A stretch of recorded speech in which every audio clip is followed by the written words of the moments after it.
Saudaraku yang dimuliakan Allah Subhanahu wa taala. Sudah azan.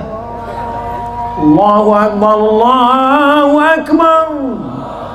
Allahu akbar, Allahu akbar. Asyhadu an la ilaha illallah. Jangan kemana-mana, kita lanjutkan setelah yang satu. Subscribe, like, share, and comment. Apa kabar Bapak Ibu semua? Kumaha sadayana? Damang. Alhamdulillahi Rabbil Alamin. Allahumma salli ala Sayyidina Muhammad wa ala alihi wa sahbihi wa barik wa sallim. Mudah-mudahan semua yang bersalawat ini nanti diberikan istiqomah iman dan Islam, diberikan rezeki yang berkah, anak-anak yang soleh dan solihah, keluarga yang sakinah mawaddah warahmah. Kita semua selalu dalam ridha rahmat Allah, mati dalam keadaan husnul khatimah. Amin ya rabbal alamin. Yang sama-sama kita hormati pengasuh pondok pesantren Baitul Burhan, Pangersa, Ibu Nyai beserta seluruh keluarga besar. Yang sama kita hormati Bapak Bupati Karawang, Bapak Kapolres, Bapak Dandim beserta seluruh rombongan, para alim ulama, para ajengan, para kiai yang tak dapat saya sebutkan satu persatu, hadirin hadirat yang berhadir ini semuanya mendapatkan ridha ampunan Allah Subhanahu wa taala. Amin ya rabbal alamin. Tema kita pada petang hari ini adalah mengembalikan peran pesantren sebagai epicentrum pendidikan Islam. Epicentrum itu saha. Epicentrum artinya pusat. Yang selama ini orang menganggap pendidikan Islam itu hanya di perguruan tinggi, pendidikan Islam ada di kampus. Kita kembalikan pendidikan Islam, pusatnya, epicentrumnya adalah pesantren. Betul? Apanya yang betul? Pondok pesantren berdiri sebagai bangunan pondok, dia bisa berdiri kalau ada 5 tiang yang kokoh. Tiang itu kalau sudah tumbang maka bangunan pondok pesantren akan tumbang berkeping, hilang dari permukaan bumi. Tiang yang pertama yang menjadi tonggaknya, yang menjadi magnetnya, yang menjadi daya tariknya pondok pesantren, tiang utamanya adalah pangersa, kiai, alim ulama, tuan guru, orang yang bisa menjadi tempat berkumpul magnet orang banyak. Pondok pesantren Baitul Burhan bisa besar begini, ini pastilah ada magnetnya yang membuat kita berdatangan kemari. Insya Allah terjaga, terpelihara sampai hari kiamat insya Allah. Amin ya rabbal alamin. Untuk almarhum, beliau yang sudah menegakkan dari batu pertama sampai santri 2000-an lebih, maka tak ada yang dapat kita balaskan untuk kebaikan beliau. Al-Fatihah. A'udzubillahi minasyaitonirrajim. Bismillahirrahmanirrahim. Alhamdulillahirabbil alamin. Ar-Rahmanir-Rahim. Maliki yaumiddin. Iyyaka na'budu wa iyyaka nasta'in. Ihdinas siratal mustaqim, siratal ladzina an'amta 'alaihim ghairil maghdubi 'alaihim waladdallin. Amin. Belum ada kampus universitas yang menjamin alumninya bisa jadi kiai pimpinan pondok pesantren. Belum ada. Belum ada universitas di Maroko, di Mesir, di Yaman yang bisa menjamin alumninya nanti akan punya pondok. Belum ada. Kenapa? Karena ajengan, pangarsa, kiai, ulama, tuan guru yang bisa mendidikan pondok pesantren itu dibentuk Allah melalui alam semesta. Maka kalau di negeri, di kecamatan, di kabupaten, di kampung kita ada pondok pesantren, kita syukuri dengan ucapan alhamdulillahi rabbil alamin. Manusia mati itu pasti akan meninggalkan sesuatu. Harimau mati meninggalkan belang, gajah mati meninggalkan gading, manusia mati meninggalkan kredit.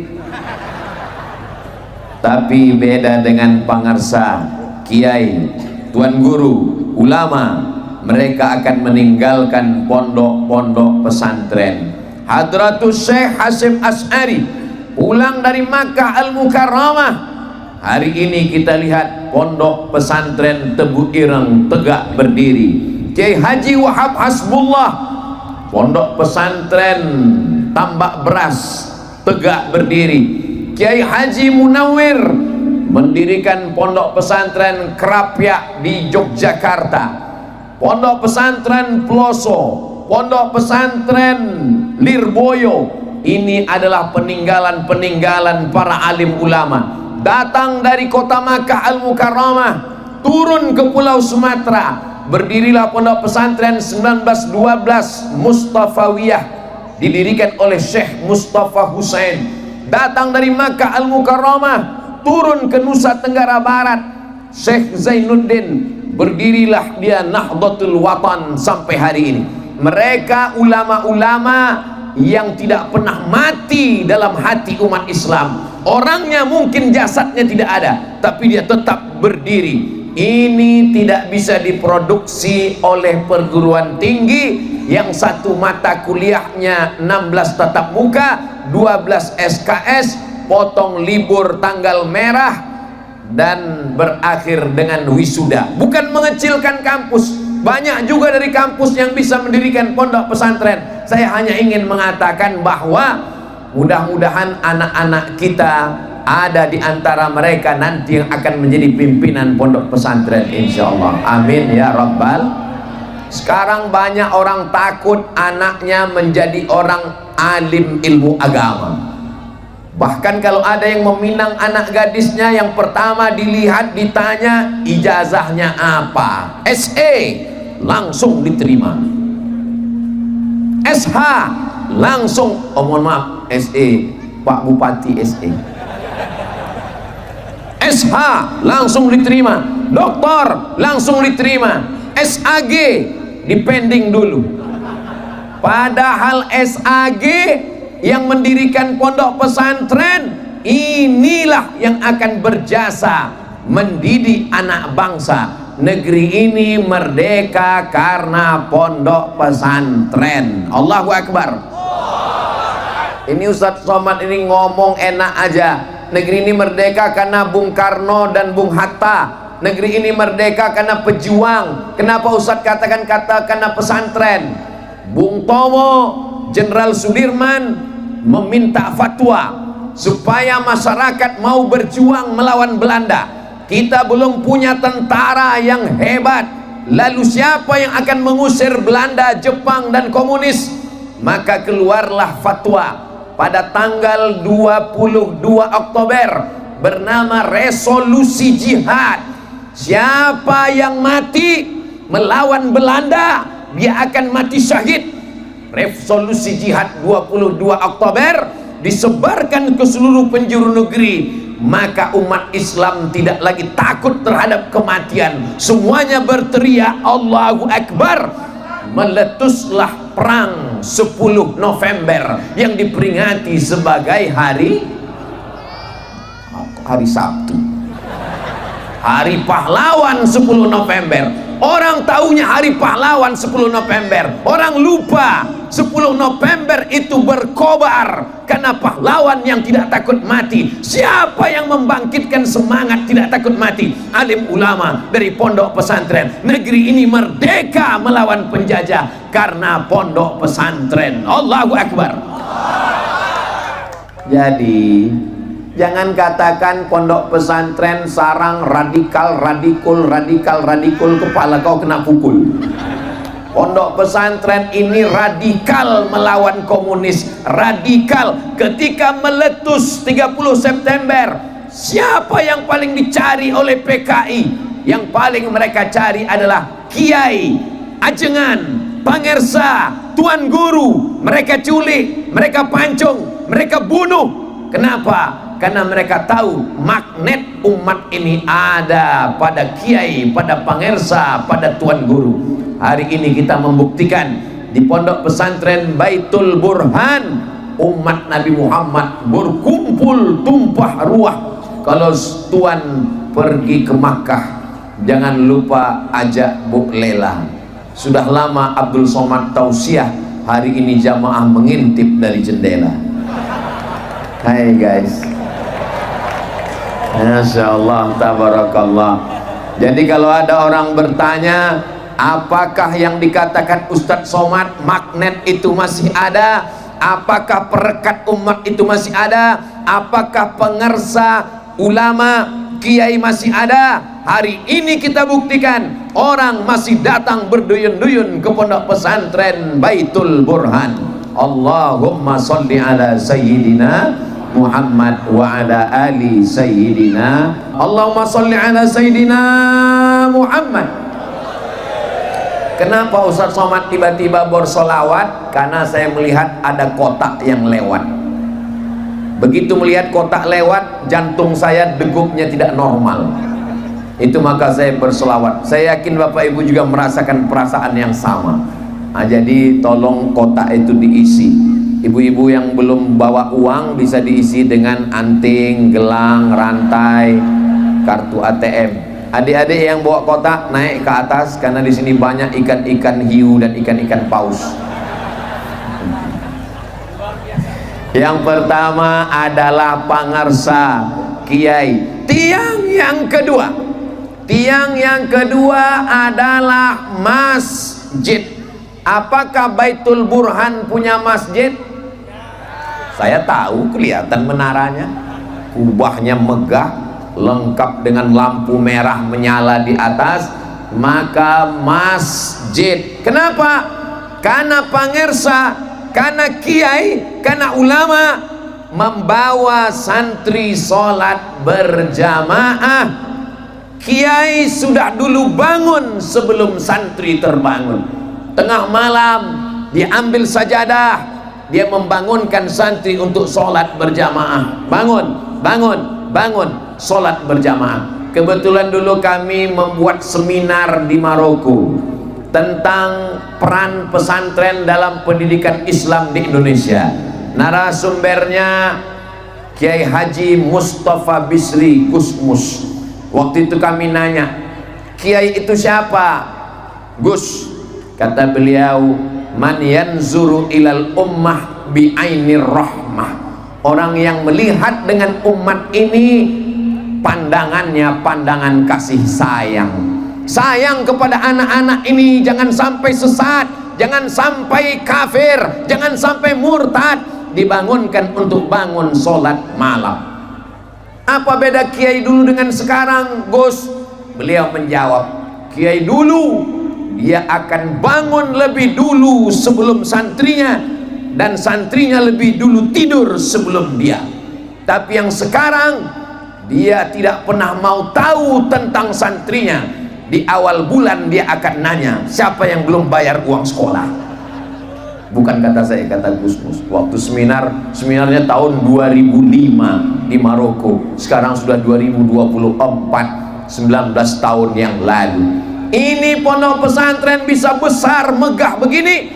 Masjidnya ada, karena setiap malam pangersa, ajengan, kiai, ustadz membangunkan santri untuk sholat berjamaah, mengajak makan sahur, dan setelah mereka tertidur, kiai bangun di tengah malam mendoakan, Allahumma faqihhum fid din wa 'allimhumut ta'wil warzuqhum fahmal mursalin, Allahumma aftah lahum futuhal arifin. Dibukakan Allah pintu hati mereka. Ini yang tidak ada di sekolah terpadu, ini yang tidak ada di sekolah full day, ini yang tidak ada di kampus. Kenapa? Pendidikan masuk jam 8 pagi, pulang jam 4 sore. Di mana pendidikan 24 jam? Anak diperhatikan tidurnya, WC-nya, makannya, dari mulai sebelum makan sampai dikeluarkan ke toilet, dari mulai sebelum tidur sampai tidur malam, sampai tidur lagi. Itu hanya ada di pondok pesantren. Benteng pertahanan terakhir kita adalah pondok pesantren. Maka kalau sudah pondok ini hancur, maka hancurlah bangsa ini. Saya tidak mau, karena berita-berita miring. Jangan gara-gara nila setitik rusak susu sebelanga. Pondok pesantren ribuan, santrinya jutaan. Hanya karena berita-berita kecil oknum person 0,01% rusak pondok pesantren. Hari ini kita sedang diperlihatkan pesantren masih gagah, pesantren masih ramai, Baitul Burhan tetap terjaga, terpelihara sampai hari kiamat insyaallah. Amin ya rabbal alamin. Daftarkan anak-anak Anda segera tahun ajaran 2024-2025 sebelum tanggal penutupan berikut ini. Ingat, kuota terbatas. Sudah kusampaikan ya Allah, kalau orang tuanya sudah mendaftarkan anaknya ke pesantren, alhamdulillah. Kalau belum mendaftarkan, insya Allah. Kalau sudah dikasih tahu nggak mau juga mendaftarkan, silakan. Saya nggak punya kekuasaan untuk memaksa orang memasukkan anaknya ke pesantren, tapi siap-siap anakmu akan kena pil anjing gila. Anakmu akan diserang narkoba, bunuh diri massal karena depresi, mabuk, sakau, TikTok, macam-macam yang merusak, internet, macam yang akan menghancurkan anak-anak kita. Benteng terakhir pondok pesantren. Saya tidak sanggup mengawal anak ponakan saya dari mulai bangun pagi sampai tidur malam. Saya terus terang nggak sanggup, karena saya nggak mampu, saya nggak sanggup. Saya kirim pondok pesantren. Ponakan, kamu ponakan saya, kamu anak saya, wajib masuk pesantren. Nggak mau masuk pesantren, pecat jadi ponakan. Kenapa? Karena saya akan bertanggung jawab di hadapan Allah Subhanahu wa Ta'ala. 6 tahun cuma kamu di pesantren, SMP 3 tahun, SMA 3 tahun, setelah itu tamat, kamu silakan ke kuliah kemanapun, terbang sejauh mata memandang. Di hari petang kau akan pulang membangun negeri. Insya Allah Indonesia baldatun thayyibatun wa rabbun ghafur. Assalamualaikum Ustaz Somad. Waalaikumsalam. Kenalkan Ustaz, saya tentara, tapi saya lulus melalui jalur pesantren. Tamat pesantren jadi tentara. Kenalkan Ustaz Somad, saya polisi santri, saya lulus jadi polisi dari jalur santri. Kenalkan Ustaz Somad, saya pengacara, sekarang membuka lembaga bantuan hukum gratis untuk anak yatim, fakir miskin, para duafa, karena saya dari pesantren. Saya ceramah tinggal di hotel, kunci pintu rapat, nggak boleh ada yang masuk, jangan ganggu Ustaz Somad. Tiba-tiba ada yang ngetuk pintu, saya buka, lihat brimob. Buka pintu, kenapa kamu bisa masuk? Saya adik kelas Ustadz dulu di pondok. Ternyata adik kelas saya jadi brimob. Turun di airport, saya lihat ada tentara menyambut dari depan, tegap, tinggi, gagah. Begitu dekat, aku ketua kelas dulu man. Apa maknanya? Dari pesantren jadi polisi, jadi pesantren jadi tentara, jadi pesantren bisa jadi apapun. Jangan berpikiran picik, jangan berpikiran sempit. Kenapa? Pesantren adalah tempat mendidik anak-anak kita. Saya tausiah ke Yogyakarta, ketemu dengan Pak Rektor Universitas Islam Indonesia UII, Ustadz Somad. Bisa dicek di Fakultas Kedokteran, yang paling banyak dapat beasiswa adalah anak pesantren penghafal Quran, karena kami memberikan beasiswa full 100% gratis tambah uang saku untuk para penghafal Quran. Allahu Akbar. Ini sekarang banyak orang nggak pede kalau anaknya pesantren. Anak kamu yang pertama di mana? Yang pertama SMP Plus. Yang kedua di mana? Yang kedua Islamic Boarding School. Yang ini, itulah karena nggak terima kemarin saya masukkan pesantren. Seakan-akan pesantren tempat pembuangan. Pesantren adalah tempat anak-anak dididik menjadi calon pemimpin masa depan, insya Allah. Allahu Akbar. Di masjid, subuh digembleng, zuhur dididik, asar dibentuk, maghrib diasuh, isya tahajud malam didoakan oleh para pangirsa kiai ajengan. Mereka dibesarkan dengan makanan halal, mandiri, mandi sendiri, berdikari, berdiri di atas kaki sendiri. Untuk apa punya anak cerdas, pandai, IP-nya 4, tapi tidak pandai membawa piring dari meja makan ke dapur, tidak pandai mencium tangan orang tua, tidak pandai rabbighfirli wali walidayya, tidak pernah membahagiakan. Anak akan mandiri, tahu bersusah payah, berbagai macam kesulitan, menghormati alim ulama, cinta kepada negeri, umat dan bangsa. Itu adalah pendidikan di pondok pesantren. Tiang yang pertama kiai, tiang yang kedua masjid, tiang yang ketiga adalah ini yang tidak kalah penting, kitab kuning. Ciri pondok pesantren. Kenapa disebut kitab kuning? Karena kertasnya dari ubi kayu, kertas paling murah, maka disebut dengan kitab kuning. Nanti Bapak Ibu pergi ke Beirut, ke Mesir, ke Makkah, Madinah, mau beli kitab kuning, begitu dikasih dari toko buku, kitabnya putih. Loh, namanya kitab kuning kok warnanya putih? Karena kertasnya dicetak dengan kertas yang mahal. Makna kitab kuning adalah kutubut turas, kitab-kitab klasik. Fikih mereka belajar dari mulai yang paling bawah matan takrib, habis itu naik ke atas fathul qarib, habis itu naik ke atas i'anatut talibin, habis itu naik ke atas al-mahalli, matang fikih mazhab syafi'inya. Setelah itu barulah dia baca kitab 4 mazhab. Apa dia? Al-Fiqhul Islami wa Adillatuh Syekh Wahbah Zuhaili. Apa dia? Bidayatul Mujtahid wa Nihayatul Muqtasid Imam Ibn Rushd. Kitab apa lagi? Al-Fiqh alal Madzahibil Arba'ah Al-Jazairi. Ini semua perbandingan mazhab. Dia ngerti mazhab Hanafi, dia paham mazhab Maliki, dia tahu mazhab Hambali, tapi dia tetap berpegang kepada mazhab Imam Muhammad bin Idris Asy-Syafi'i. Akidahnya dari kitab yang kecil, Aqidatul Awam, naik ke atas Jala'ul Afham, naik ke atas Al-Husunul Hamidiyah, naik ke atas Ad-Dasuqi ala Ummil Barahin, matang sifat 20. Sekarang sifat 20 sedang dikritik orang. Apa itu sifat 20? Sifat Allah kok cuman 20? Sifat Allah itu banyak. Kenapa sifat cuman 20? Sifat Allah itu banyak. Siapa yang bilang sifat Allah cuman 20? 20 sifat itu disusun ulama untuk menguji Tuhanmu benar atau tidak. Sekarang menurut survei terakhir, jumlah Tuhan di dunia ini sebanyak 4.000 Tuhan. Bagaimana cara menyeleksi 4.000 Tuhan itu?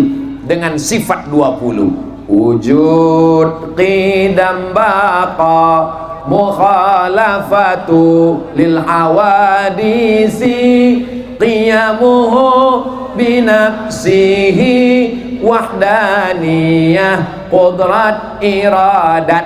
Dengan 20 sifat itu tereliminasilah 93.999 Tuhan. Tereliminasi, pulang kampung semua itu Tuhan. Yang lulus cuman satu, la ilaha illallah Muhammadun. Kalau matang akidahnya Ahlus Sunnah wal Jamaah, Imam Abul Hasan Al-Asy'ari, Imam Abu Mansur Al-Maturidi, maka insya Allah selamat dunia, selamat akhirat. Itulah dalam doa kita, Allahumma inna nas'aluka salamatan fiddin. Selamat dalam agama. Apa maksudnya? Jangan sampai Tuhannya tidak lulus fit and proper test dalam sifat 20. Dulu Tuhan pernah ada, tapi sekarang Tuhan sudah mati. kata Nietzsche dari Jerman. Anak pesantren Baitul Burhan cukup dengan satu sifat membantah ucapan Nietzsche. Dulu Tuhan pernah ada, lalu Tuhan sudah mati, berarti bukan Tuhan. Kenapa? Karena dalam sifat 20, kalau dia berakhir berarti bukan Tuhan. Wujud, qidam, baqa. Qidam tidak berawal, baqa tidak berakhir. Kalau berakhir berarti bukan Tuhan. Kenapa begitu? Sudah begitu ditetapkan oleh para ulama. Ulama yang sangat cerdas menyusun sifat 20. Itulah yang dimatangkan di kepala anak-anak kita. Tapi fikih dan akidah ini tidak ada maknanya kalau tidak ada akhlak. Maka dia belajar dari mulai kitab yang paling kecil, adab, Imam Az-Zarnuji, Ta'limul Muta'allim, sampai pada puncak akhlak disusun oleh Imam Abu Hamid Al-Ghazali, meninggal tahun 505 dalam Ihya Ulumuddin. Akidahnya mantap, fikihnya hebat, berakhlakul karimah. Akidah, iman, fikih, Islam, akhlak, ihsan.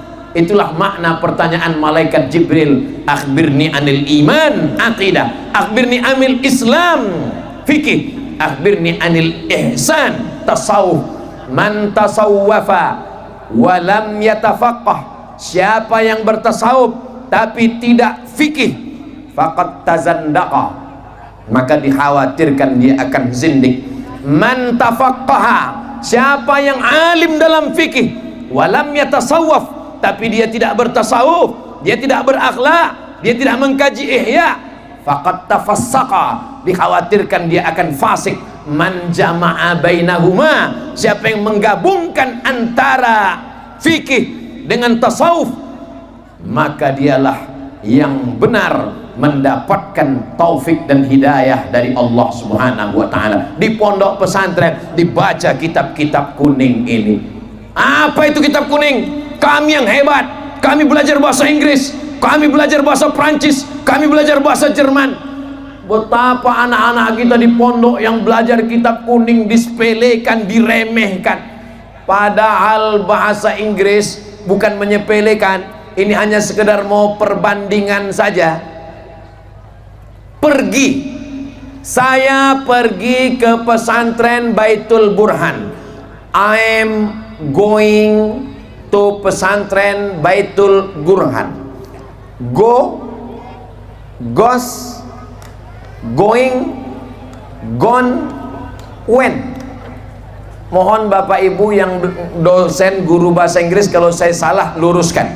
Kita ulang tasrifnya ya. Go, going, goes, when, gone. Cuman 5. Sekarang kita pakai bahasa kitab kuning. Zahaba, zahaba, zahabu, zahabat, zahabata, zahabna, zahabta, zahabtuma, zahabtum, zahabti, zahabtuma, zahabtunna, zahabtu, zahabna. 14. Itu baru fi'il madhi, past tense. Sekarang kita masuk present and future. Yadhabu, yadhabani, yadhabuna, tadhabu, tadhabani, yadhabna, tadhabu, tadhabani, tadhabuna, tadhabina, tadhabani, tadhabna, adhabu, nadhabu. 14 tambah 14 sudah 28. Belum lagi tasrif. Zahaba, yadhabu, zahaban, zahibun, madhubun, idhab, la tadhab, madhabun, madhabun, midhabun. Kalaulah anakmu tidak lulus SMP, gara-gara tidak lulus SMP lalu kau masukkan ke pondok, kau anggap di pondok tempat orang bodoh, maka anakmu yang gak lulus gogon going aja mau menghafal, gila dia langsung. Cari anakmu yang paling cerdas, yang paling pintar, yang paling hebat, yang paling smart, masukkan ke pondok pesantren, maka akan lahir imam-imam mazhab Syafi'i abad 21. Allahu Akbar. Anakmu di mana sekarang? Anak saya di Baitul Burhan. Apa kehebatannya? Zahaba, zahaba, zahabu, zahabat, zahabat, zahabna, zahabta, zahabtuma, zahabtum, zahabti, zahabtuma, zahabtuna, zahabtu, zahabna. Saudaraku yang dimuliakan Allah Subhanahu wa ta'ala, apakah anak di pesantren tidak belajar bahasa Inggris? Bahasa Arab yang jelimet, yang ribet, yang sulit, yang payah, yang susah aja dia bisa, apalagi kalau cuman bahasa Inggris. Allahu Akbar. Jadi jangan sepelekan kitab kuning, jangan sepelekan Bagaimana mau menjawab pertanyaan-pertanyaan jamaah kalau tidak kembali kepada kitab kuning? Ustaz Somad, ya. Apakah boleh sholat duha berjamaah? Abdul Somad bukan imam, saya hanya membacakan kitab. Idza fu'ila dzalika ahyanan jaza. Kata Imam Nawawi, Muhyiddin Abu Zakaria, Yahya bin Syaraf An-Nawawi, meninggal tahun 676. Idza fu'ila dzalika ahyanan, dalam kitab Majmu' Syarah Muhadzab, kalau dilakukan sekali-sekali jaza, boleh. Menjawab bukan menurut saya. Siapa kamu, Besti? Kita ini bukan apa-apa. Abdul Somad belum pernah berfatwa. Abdul Somad belum pernah berfatwa dari Quran dan Sunnah. Abdul Somad hanya membacakan fatwa-fatwa dari para alim, dari para ulama. Menurut Imam Zarkashi, menurut Imam Zarnuji, menurut Imam Al-Ghazali, menurut Imam Abu Hanifah, menurut Imam Malik bin Anas, menurut Imam Syekh Sya'rawi, menurut Imam, kita bukan apa-apa dan kita bukan siapa-siapa. Karena tidak membaca kitab kuning, karena tidak mengerti nahwu sharaf, akhirnya bicara menurut saya. Syafi'i manusia, saya juga manusia. Ghazali manusia, saya juga manusia. Malik manusia, saya juga manusia. Bukhari manusia, saya juga manusia. Imam Bukhari manusia, hafalan hadisnya 600.000. Kamu berapa? Ada 6 ustadz. Baca matan hilang sanad, baca sanad hilang matan, mati laptop hilang semuanya. Siapa kita? Maka kalau mau anak kita menghormati kitab kuning warisan ulama, tidak ada jalan lain ke pondok pesantren. Tiang yang pertama, pangersa, ajengan, kiai, tuan guru, alim ulama. Tiang yang kedua, masjid. Ketika masjid sudah ramai tegak berdiri, disitulah kebangkitan Islam. Hanya di pondok pesantren masjid diisi dalam 7 waktu: subuh, zuhur, asar, maghrib, isya, duha, tahajud. Hanya di pondok pesantren masjid tidak pernah kosong. Maka kalau bapak ibu mau dapat amal jariah mengalir setelah hari kiamat, cari pondok-pondok pesantren. Kenapa? Pondok pesantren tidak akan dijual, pondok pesantren tidak akan dirubah jadi ruko, pondok pesantren sampai hari kiamat. Cari pondok pesantren yang belum selesai, bantu selesaikan. Mana contohnya? Ini semennya belum. Bapak bukan kiai, bapak bukan ulama, ibu bukan penghafal Quran, tapi ingin dapat hadiah pengalir pahala sampai hari kiamat. Bawa. Saya mau setelah selesai tabligh akbar, bukan hanya sekedar cerita. Kemarin Ustaz Somad di Baitul Burhan, ramai. Bagaimana hebatnya? Banyak padi yang mati terinjak. Saya nggak mau mendengar berita itu. Saya mau ada berita bahwa banyak yang nelpon. Setelah Ustaz Somad kemarin pulang, banyak yang nelpon. Berapa sak semen lagi? Berapa kelas lagi? Berapa asrama lagi? Berapa kosen jendela lagi? Berapa pintu lagi? Itu yang mau saya. Kemarin Ustaz, setelah Ustaz pulang dari Baitul Burhan, banyak yang nelpon. Berapa lagi? Mereka mau bantu? Enggak, nanya aja. Saudaraku yang dimuliakan Allah Subhanahu wa ta'ala, sudah azan. Allahu Akbar, Allahu Akbar, Allahu Akbar, Allahu Akbar. Asyhadu an la ilaha illallah, asyhadu an la ilaha illallah, asyhadu anna Muhammadar Rasulullah, asyhadu anna Muhammadar Rasulullah. Hayya 'alas salah, hayya 'alas salah, hayya 'alal falah, hayya 'alal falah. Allahu Akbar, Allahu Akbar.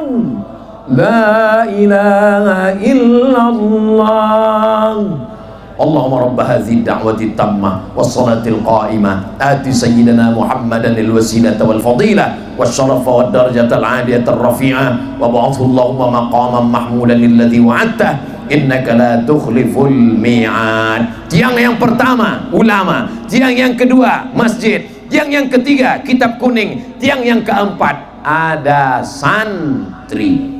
Ada masjidnya, ada kiainya, ada kitabnya, santrinya nggak ada.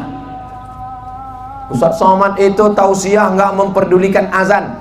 Orang azan dia tetap tausiah. Saya sudah azan. Ini perlu saya jelaskan supaya jangan ada dusta di antara kita. Maka santri-santrinya, alhamdulillah, santri Baitul Burhan lebih kurang 2000 di masa akan datang terus bertambah, terus bertambah, terus bertambah sampai hari kiamat insya Allah. Ini asrama-asrama mesti lagi banyak. Ini padi-padi penting, tapi padi dimakan busuk.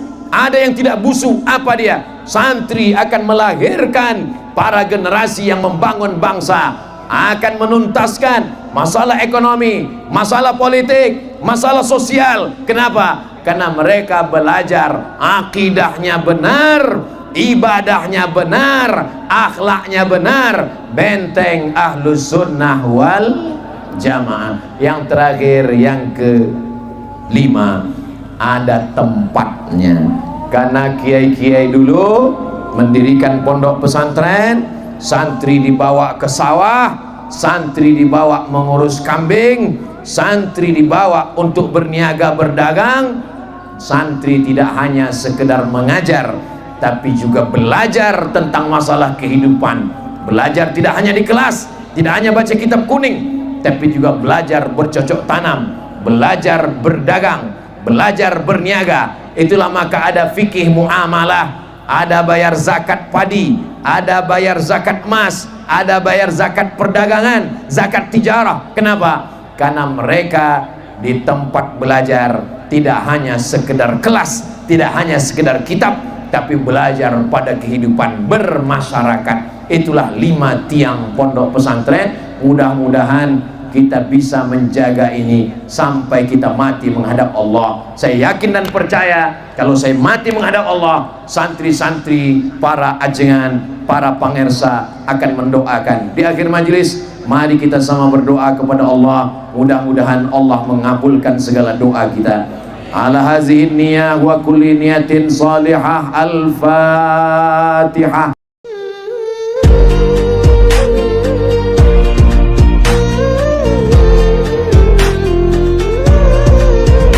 Ya ashiqal Mustafa abshir binailil muna. Ya ashiqal Mustafa abshir binailil muna.